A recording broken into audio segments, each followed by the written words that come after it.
بسم اللہ الرحمن الرحیم۔ صحیح بخاری میں ہے، حضرت ابو ہریرہ رضی اللہ تعالی عنہ روایت کرتے ہیں، سرکار دو عالم صلی اللہ علیہ وسلم نے ارشاد فرمایا، سبعۃ یظلھم اللہ تعالی فی ظلہ یوم لا ظل الا ظلہ۔ ارشاد فرمایا کہ 7 قسم کے ایسے خوش نصیب ہوں گے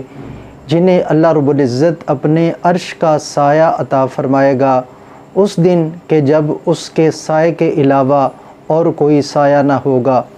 نمبر 1، ارشاد فرمایا امام عادل،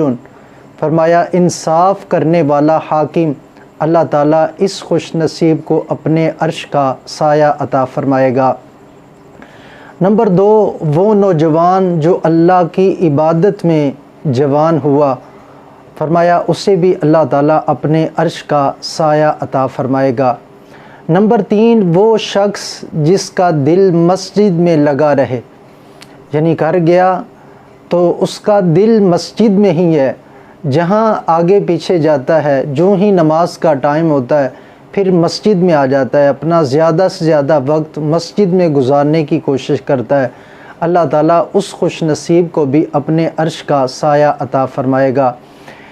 نمبر 4، ارشاد فرمایا 2 ایسے شخص جو اللہ کے لیے محبت کرتے ہیں اور اسی کی بنا پر جمع ہوتے ہیں اور اسی کی وجہ سے جدا ہوتے ہیں، فرمایا ایسے خوش نصیبوں کو بھی اللہ تعالیٰ اپنے عرش کا سایہ عطا فرمائے گا۔ نمبر 5، فرمایا ایسا شخص جس کو کسی خوبصورت عزت دار عورت نے بلایا، دعوت گناہ دی، لیکن اس نے جواب میں کہا انی اخاف اللہ،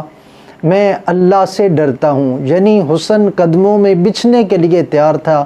خوف خدا سے اس نے انکار کر دیا، اللہ تعالیٰ اس خوش نصیب کو بھی اپنے عرش کا سایہ عطا فرمائے گا۔ نمبر 6، وہ انسان جو صدقہ کرے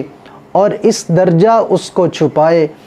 کہ دائیں ہاتھ سے دے تو بائیں کو بھی خبر نہ ہو کہ کیا اس نے خرچ کیا ہے، تو فرمایا اسی بھی اللہ تعالیٰ اپنے عرش کا سایہ عطا فرمائے گا۔ نمبر 7، وہ شخص جو تنہائی میں اللہ کو بیٹھ کر یاد کرتا ہے اور اس کی آنکھوں سے آنسو بہنے لگ جاتے ہیں،